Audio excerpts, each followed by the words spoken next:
when I started, my primary objective was to travel, and I was like, well, as long as I can afford to live in these countries each month, like I don't really care how much I earn beyond that. Yeah. So it was kind of nice because I think a lot of people are scared to take the leap because they're going from like a full-time salary, whereas I was quite content and I wanted a bit of time off work.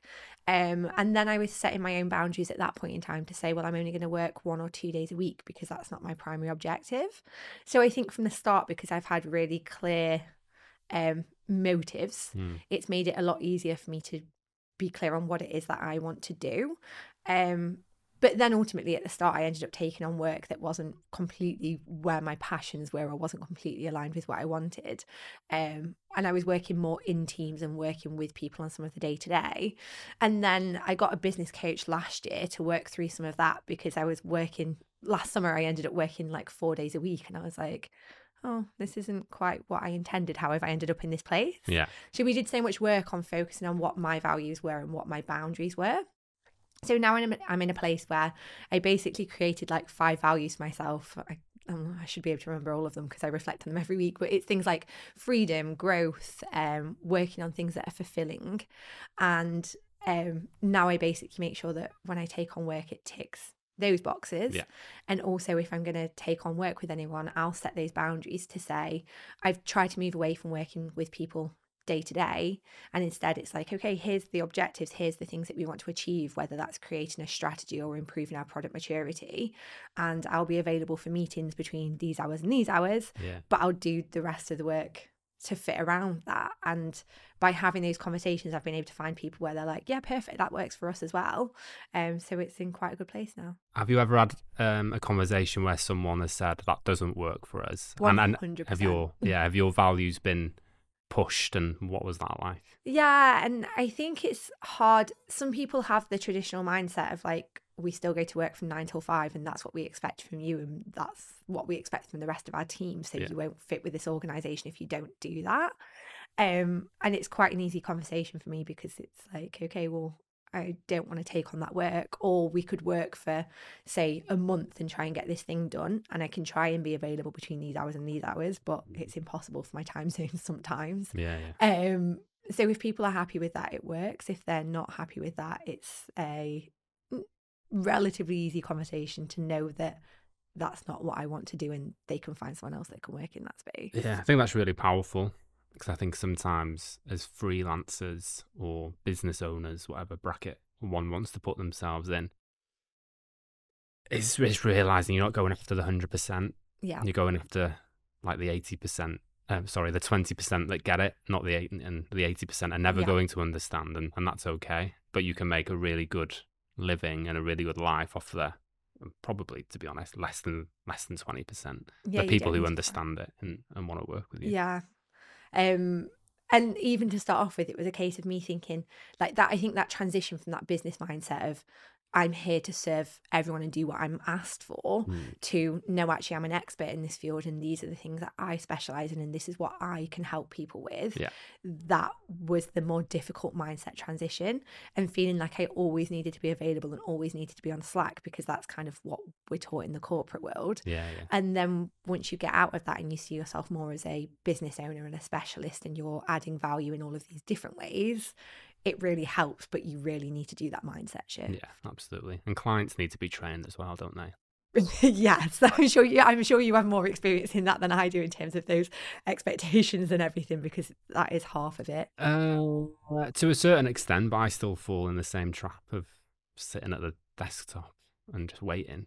Yeah. And you're just watching YouTube shorts of comedians thinking, but just in case someone emails me, I need to be able to jump on it. So I still do it now. It does take quite a long time to get out of that. And it's like getting out your own head as well. Yeah. Anyway, this is about you. I suppose in a world of product managers, product management, product owners, product marketing managers, in your own words, what does all of that mean to you? So what does product management mean to you, to make it simple?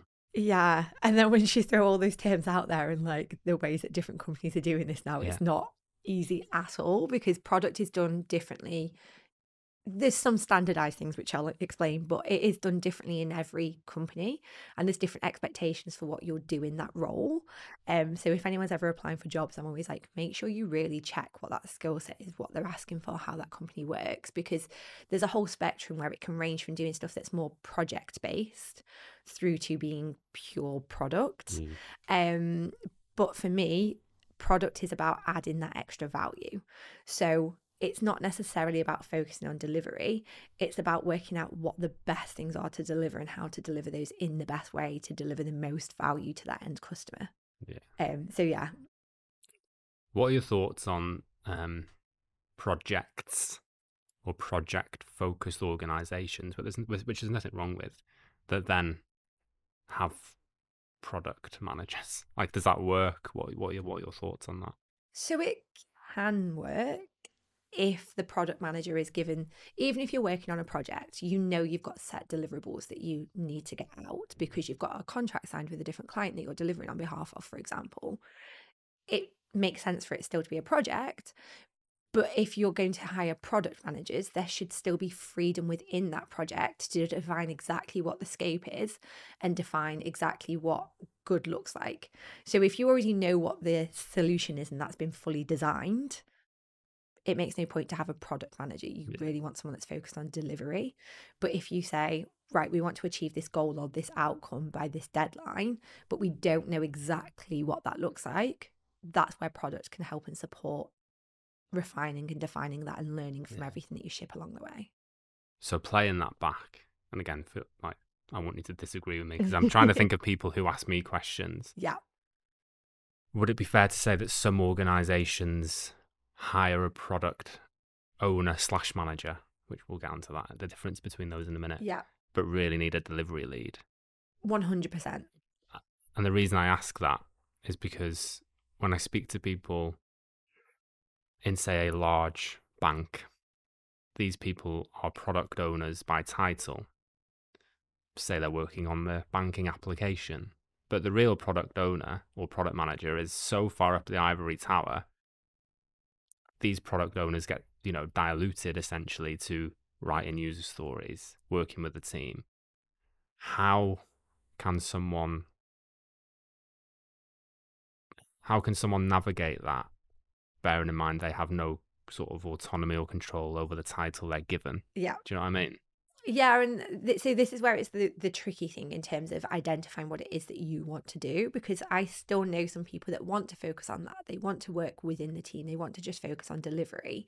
And then that's great. Like, that's a role that will suit you, even if that title is different. But if that's not what you want, if you want more autonomy, if you want to figure out what you want to do, then you have to make that really clear when you're having an interview and play that back to someone else and manage those expectations from the start.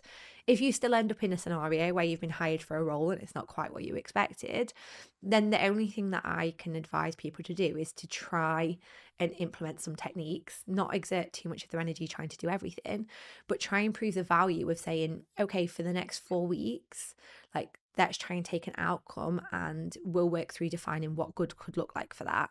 And then try and come up with some success cases internally that you can play back to the business. And then if they see value in that, you might be able to create more autonomy for yourself. If you can't, if you're fighting a losing battle, sometimes it is time to move somewhere else and find a role that actually suits what you want to do a bit more.